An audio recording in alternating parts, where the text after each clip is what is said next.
प्रिय माता पिता लोग सुनी, रहुआ अपना बच्चन के बड़ लोग के आदर करे सिखाई। प्रिय बच्चा लोग बड़न के नीचा दिखावे खातिर कोनो बात कह दिहल तोहरा खातिर ठीक ना ह। माँ होखे, पिता होखे, केहू बड़ लोग होखे, उनकर आदर करे सीखी।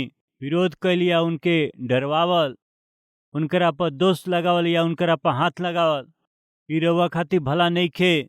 मरियम का गलती कैले रउआ जानत हई? मूसा भविष्यवक्ता रहले, उनकरा विरोध में खड़ा भइली, मनमर्जी से बोलली। ओकरा फलस्वरूप मरियम कोढ़ के रोग के मोल लिहली। जब वो मनमर्जी से बोलली, क्रोध में आके बोले लगली। वो एगो नबिया रहली, फिर भी मरियम अपना जीवन में कोढ़ के मोल लिहली। आज केहू यहाँ बाटे जेकर जीभ बार बार फिसलेला और जे बात बात पर क्रोध करेला, जे मनमर्जी से बात करेला, ये भला नहीं खे। बाइबल कहेले क्रोध से परे रही और जलजलाहट के छोड़ द। कुछ पति लोग के नाक पर गुस्सा रहेला और कुछ पत्नी लोग जल्दी से गुस्सिया जाली जा। रउआ ध्यान से जांचब त नामान के असली बीमारी का हवे रउआ जानत हई? घमंड। उ घमंड नामान के का दिहलस? गुस्सा, आवेश,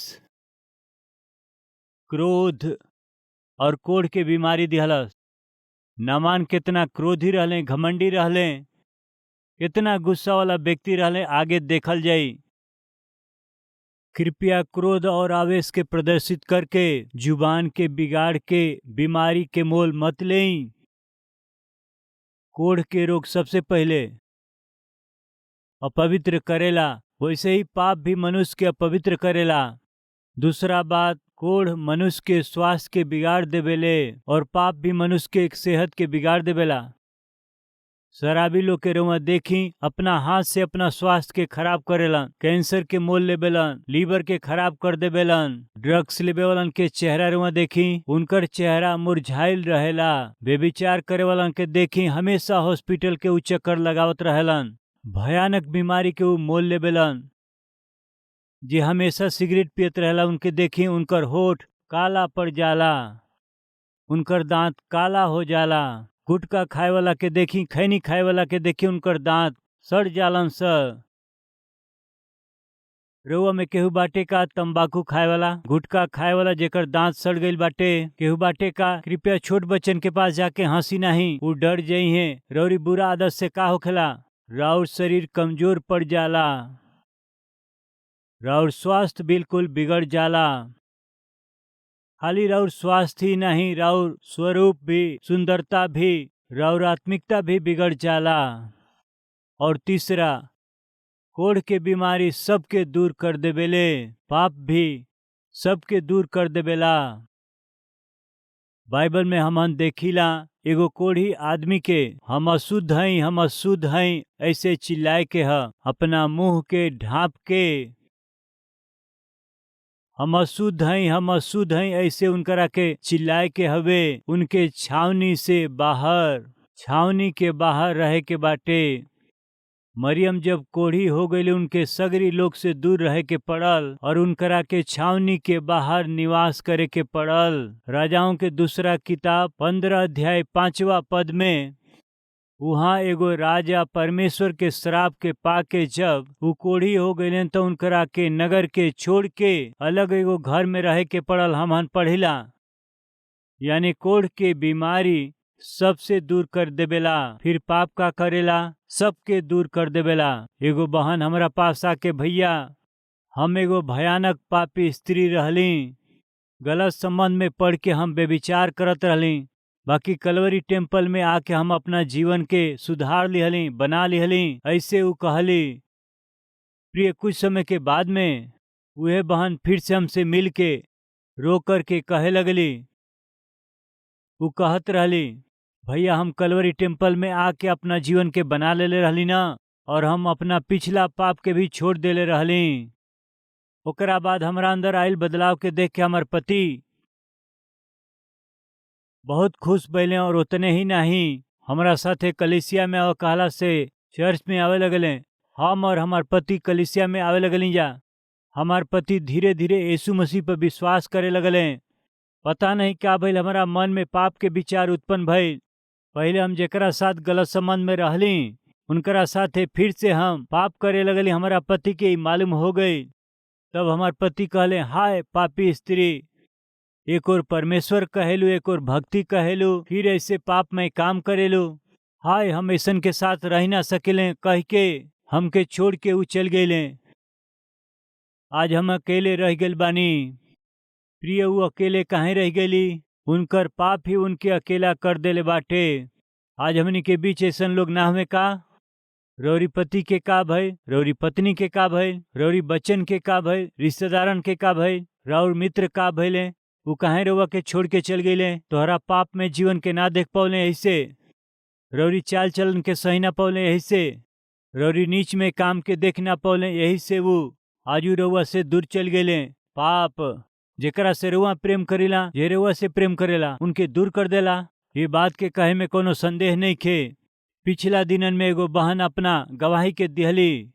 वो टेम्पल में गवाही देते रहली, हम अपना माता पिता के आज्ञा ना मान के अपना मर्जी से शादी करब। जेकरा से प्रेम कैली वो वही से शादी कैली। घर वाला विरोध कैला पर भी उनकर विरोध करके हम अपन मर्जी पूरा करके कोशिश कैली। शादी कैला के बाद मालूम भइल कि वो अच्छा आदमी ना हमें।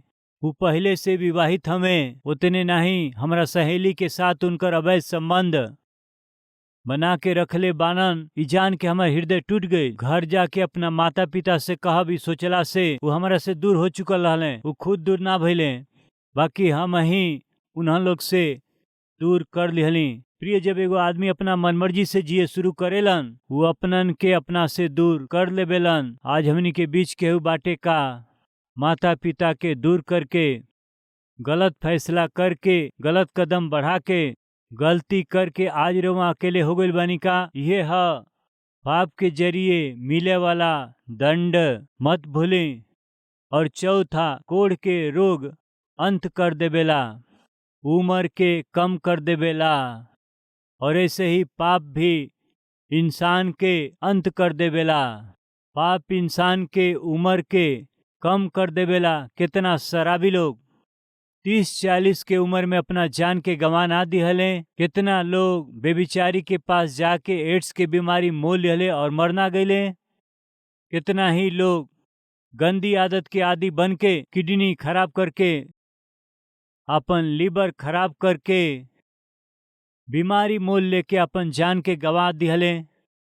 पाप का करेला जानत हई, उम्र के ऊ कम कर देवेला। आज हमनी के बीच के हुआ का? शरीर के इच्छा और पाप के गुलाम हो चुकल लोग भाई बहन सुनी जा।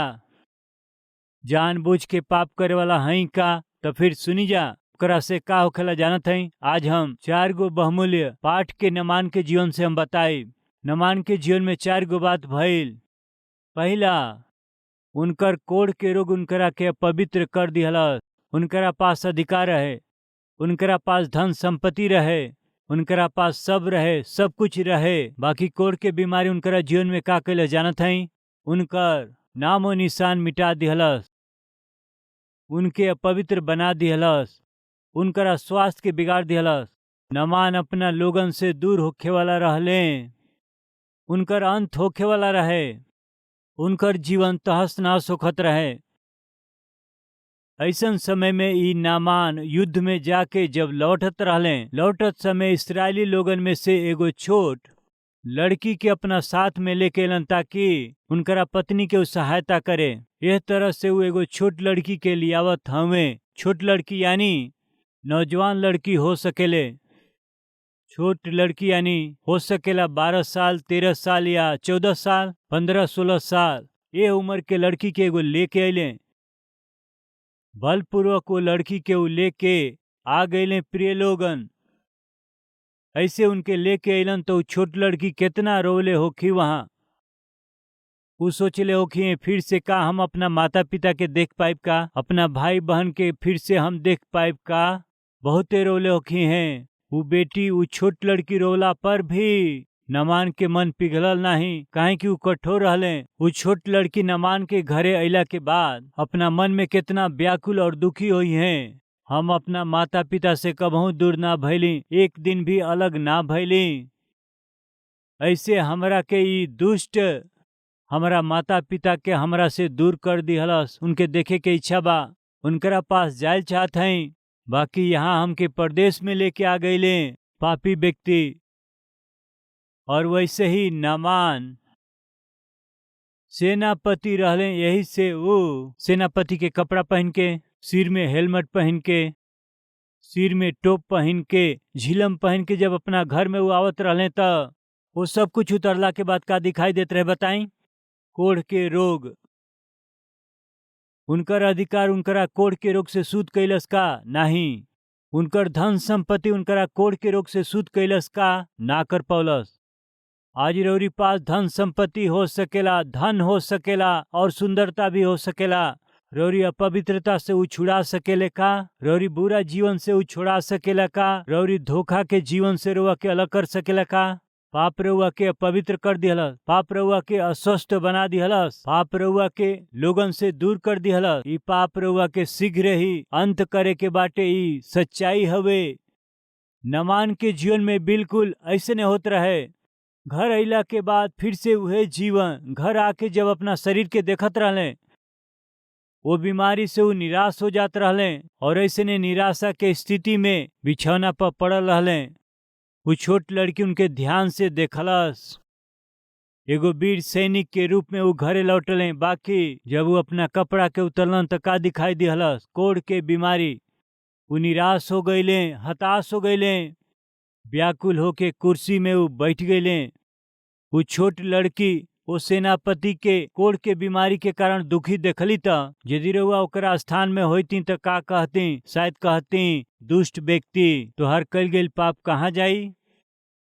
कईल पाप के फल मिलबे करी। हमरा जैसे भोला भाली के, अभागी के अन्यायपूर्वक बलपूर्वक लेकर के अइला ना, हमरा के हमरा माता पिता से दूर कैले ना।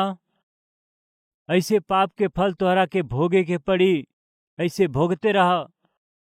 ऊपर से परमेश्वर देखत हमें, यही से वो दंड देले बाड़े, मर जा। ऐसे रउआ कहब कि नहीं? बताई। मान ले राउर पति रउआ के बहुत डांट लगौले, ऐसे बताइब तो रउआ के समझ में आई। यही से रउआ के बहुत डांट लगौले, बाथरूम में जाके फिसल के वो गिर गए, डांट के बाथरूम में जाके गिर गए, समझा? हमके मालूम रहे गिरिहन। यह हमनी के बुद्धि जबरदस्ती एगो छोट लड़की के लेके अइला से, ऐसे लेके आइल कोढ़ के बीमारी से दुखी होत हमें तो वो लड़की के खुश रहे के चाही। अच्छा भइल ह, वैसे वो खुश ना भइली। वो छोट लड़की हंसल नहीं, काहे जानत हई? वो छोट लड़की इस्राएल के देश से आराम देश में अकेले ना अइली, अकेले ना अइली। तो फिर अपना साथ में वो अपना परमेश्वर के भी लेके अइली, अपना साथ वो अपना परमेश्वर के लेके अइली। वो ऐसन लड़की रहली कि अपना हृदय में परमेश्वर के उपासना करत रहली। इस तरह से वो लड़की के अपना परमेश्वर के लेके आओ के बात, वो जो ना घर में बाड़ी परमेश्वर रहे के चाहिए ना। इस्राएल देश में जो ना घर में वो लड़की रहत रहले, वो घर में परमेश्वर रहले। ऐसे तो परमेश्वर के उलिया के अइली, परमेश्वर के प्रेम के दिखा पौली। वो छोट लड़की परमेश्वर के साथ अपना साथे लेके अइली त घर में उनकर माता और पिता परमेश्वर के हुए वो लड़की के बचपन से ही बतावत रहले। परमेश्वर के भय भक्ति में वो लड़की के बढ़ौले, परमेश्वर के भय भक्ति में वो लड़की के पोषण कैले। यही से बचपन से ही लड़की परमेश्वर के भय और भक्ति के साथ में सच्चा परमेश्वर की आराधना करे वाली एगो आत्मिक लड़की के रूप में बढ़त गईली। यही से उनकर माता पिता आत्मिक माता पिता रहले, आत्मिक रहले। बचपन से परमेश्वर के भय भक्ति में आगे बढ़ावाला उनकर माता पिता रहले। यही से वो घर में परमेश्वर रहला, वो घर से लड़की आई रही। यही से वो घर से वो लड़की आवत समय अपना साथे परमेश्वर के भी लेके अइली। माता और पिता लोग बचपन से अपना बच्चन के आत्मिक रूप से बढ़ाई, मॉडर्न और स्टाइलिश के रूप में नहीं और फैशनेबल भी नहीं, बाकी आत्मिकता में रुआ बढ़ाई।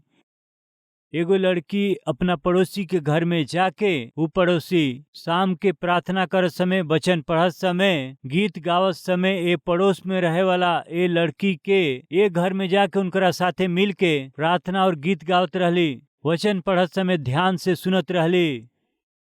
प्रार्थना करके गीत गावे के देरी रहल, ये लड़की तुरंत अपना पड़ोसी के घर में चल जा, वहां बैठ के वो उनकरा साथे गीत गावत रहली, प्रार्थना करत रहली, वचन पढ़ला से ध्यान से सुनत रहली।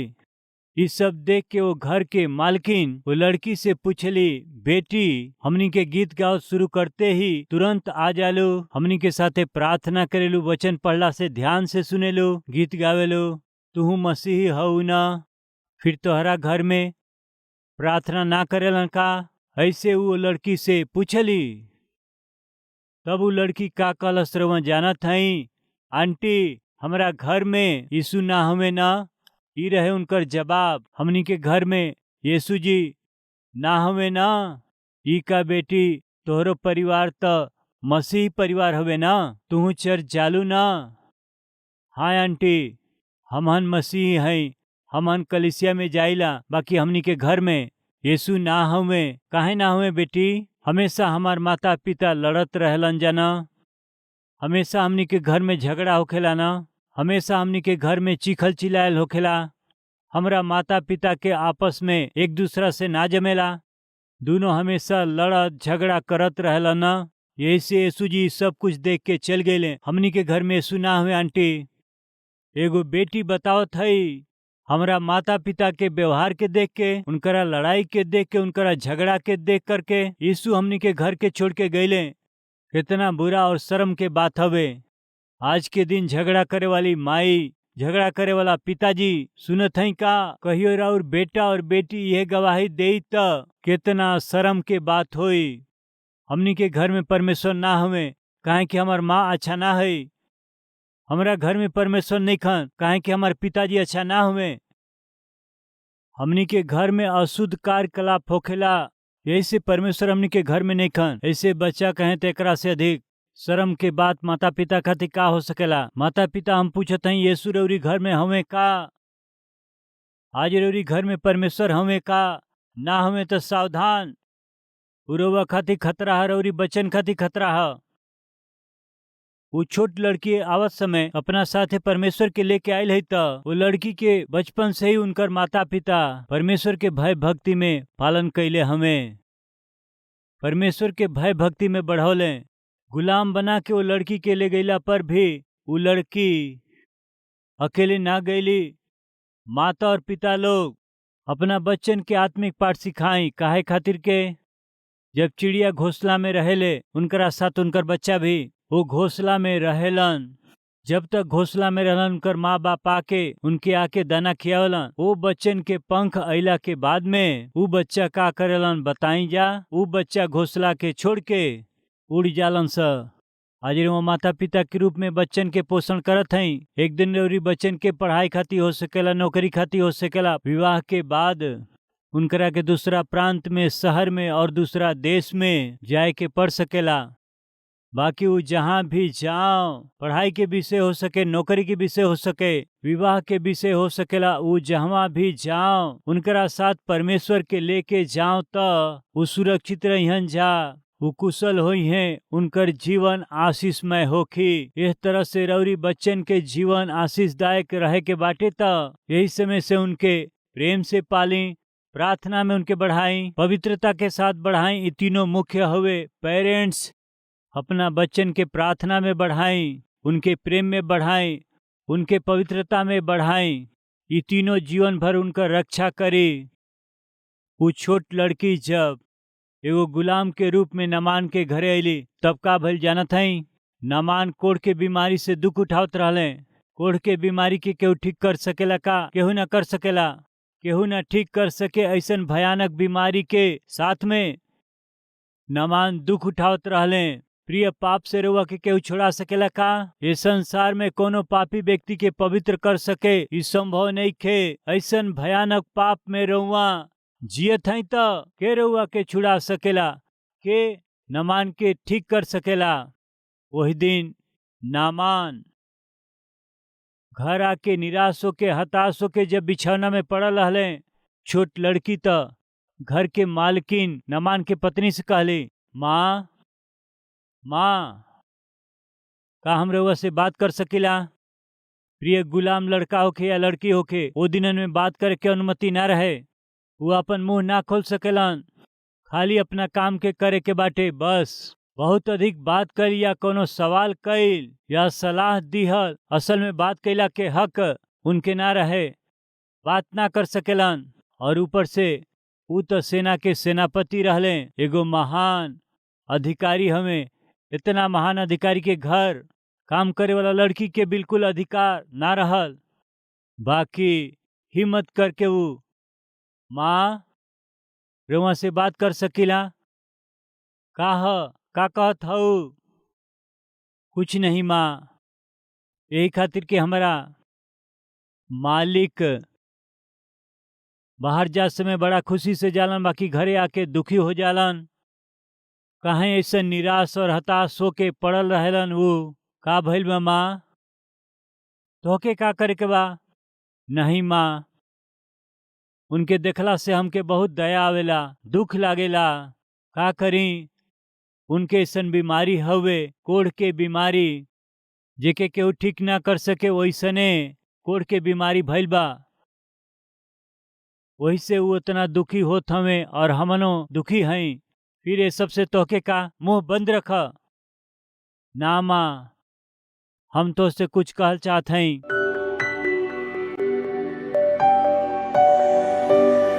महान पवित्र प्रेमी पिता परमेश्वर, रौरी बचन के सुने वाला हर एक से रउआ ऐसे में बात कैली, यही से राउर धन्यवाद करत हई। वो वाले वचन के आशीष दे के हर एक जना के आशीष कर दें। सबसे पहले मनुष्य के पाप ही मनुष्य के अशुद्ध बनावेला, और इतना ही नहीं, स्वास्थ्य के वो बिगाड़ देवेला और सबके वो दूर कर देवेला। अंत में वो सबके दूर कर देवेला। ये बात के जान के पिता, जे जौना पाप के करत हमें, जौना पाप की आदत में पड़ल हमें, वही से आज के दिन ही बाहर निकले, सहायता करी पिताजी। दुश्मन के भी प्रेम करे के मन रवा हमनी के देली पिता। यही से हम मांगत हई, शत्रु के प्रेम करे के मन हमनी के देई। हमनी के चारों ओर रहे वाला नमान जिससे लोगन के रौरी उपस्थिति में लेके आ सकी, ऐसन अनुग्रह देई पिता। सुसमाचार के दुनिया में फैला सकी जा, ऐसन मन हमनी के देई। यीशु के नाम से मांगत हई पिताजी, आमीन।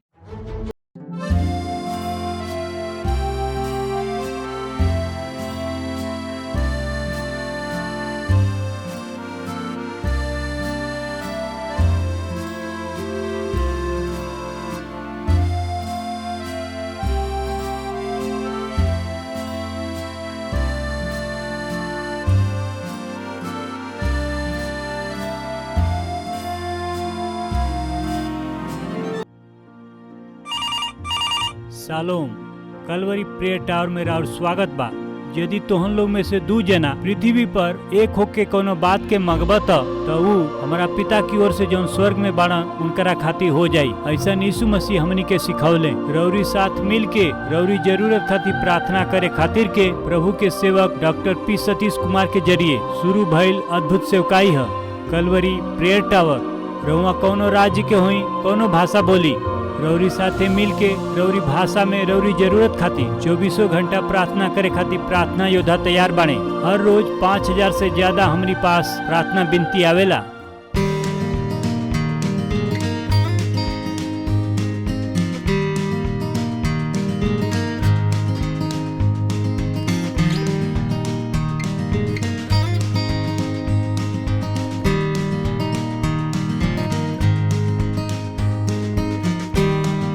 प्रभु के सेवक प्रार्थना करेलन, प्रार्थना योद्धा प्रार्थना करेलन, पूरा कलीसिया मिल के प्रार्थना करेले। प्रभु अद्भुत काम करत हमें। यदि रउआ के प्रार्थना के जरूरत बा तो स्क्रीन पर दिखावल नंबर पर कॉल करी। हमहन के प्रार्थना योद्धा के साथ मिल के प्रार्थना करी और प्रभु से जवाब पाई। प्रार्थना के जरूरत खातिर हमार संपर्क के नंबर बाटे 9100901080। सब करा के उद्धार का मौका देवे खातिर के 17 भाषा में प्रभु के सेवक वचन सुनावेलन और प्रार्थना करेलन। जैसे कि वचन में लिखल बा, रोज रोज उनके उद्धार के सुसमाचार सुनावत रह। वचन के मुताबिक होखे वाली ये अद्भुत सेवकाई के रउओ भागी हो सकीला। बहुते लोग खातिर आशीष के कारण बनी और प्रभु के आशीष के पाई। प्रार्थना के जरूरत खातिर संपर्क के नंबर के मत भुलाई 9100901080। प्रभु में अति प्रिय भाई और बहन, रउआ सबके सलाम। रउआ अच्छा है। कलवरी आवाज 2003 में शुरुआत भइल और आज 2023 के 20 बरिस हो चुकल बा। प्रिय रउआ ये टीवी प्रोग्राम से प्रेम कैली, प्रोत्साहित कैली, प्रार्थना कैली और उतने नहीं अपना भेंट के जरिए रउआ सब मदद कैली। यही से हम रउआ सबके पूरा दिल से धन्यवाद करत हई। आज एक कार्यक्रम के जरिए हजारों और करोड़ों लोगों तक जीवित परमेश्वर के अद्भुत सुसमाचार के पहुंचावे खातिर रउरी जरिए कैल गई मदद खातिर हम दिल से धन्यवाद देते हैं। और यही समय हमनी कही कलवरी आवाज के कार्यक्रम भोजपुरी में ही ना, भारत देश में बोले वाली हर एक मुख्य भाषा में प्रभु यीशु मसीह के सुसमाचार के हम पहुंचा सकें परिश्रम करत हैं। वैसे ही हर महीना लगभग 650 टीवी कार्यक्रम के प्रसारित करत हैं। जा बोझ से भरल इस सेवकाई आगे जाए के बात निश्चित रूप से राउर सहायता, प्रार्थना और सहयोग बहुत जरूरी बा। एगो कार्यक्रम के प्रसारण खातिर अनेक चैनल के माध्यम से 20,000, 30,000, 40,000, 50,000 तक एगो कार्यक्रम खातिर खर्चा करे के पड़ेला। प्रभु यदि रउआ के अगुवाई करें तो ये टीवी कार्यक्रम के मदद करे खातिर रउरी मन में बोझ दिहला से निश्चय प्रार्थना करके ये सेवकाई के मदद करी। हम चाहत हैं प्रिय हैदराबाद में हर शनिवार के होखे वाला स्पॉन्सर मीट में रउआ शामिल होके रउरी परिवार की ओर से एगो टीवी कार्यक्रम के सहायता कैला के जरिए सुसमाचार के लाखों लोगों तक पहुंचाई। हम विनती करत हैं प्रिय ये हफ्ता में परिवार में केहू को जन्मदिन बाका या परमेश्वर रउरी जीवन में कोनो शुभ काम कैले हमें का, रउरी प्रार्थना के जवाब देले हमें का, देले हुआ का रउआ धन्यवादी होके कलवरी आवाज के मदद करब या परमेश्वर संतान के आशीष देले, नामकरण करे के होके, अक्षर अभ्यास करे के हो, अन्न सेवन करे के होके, ये शुभ काम के हमारा हाथ के जरिए रउरी बच्चन के जीवन में करवावे के आशा करत हैं। तो शनिवार के कलवरी के आवाज के सहायता करके रउरी जीवन के शुभ काम के हमारा साथे खुशी मनावे खातिर रउआ सबके हम प्रेम से स्वागत करत हैं। यानी हमारा परिश्रम में रउआ सहभागी होके अपना खुशी के बांटी, रउरी खुशी में हम सहभागी होके रउरी खुशी के पूरा करे के बा। दिल से चाहत हम ये अद्भुत परमेश्वर के सुसमाचार के संसार के पहुंचावे के प्रक्रिया में रउरी प्रार्थना और उत्साह के चाहत हम प्रभु में राउर प्रिय सतीश कुमार।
हमार पता बा Calvary post box number 30 Kukatpally Hyderabad 72।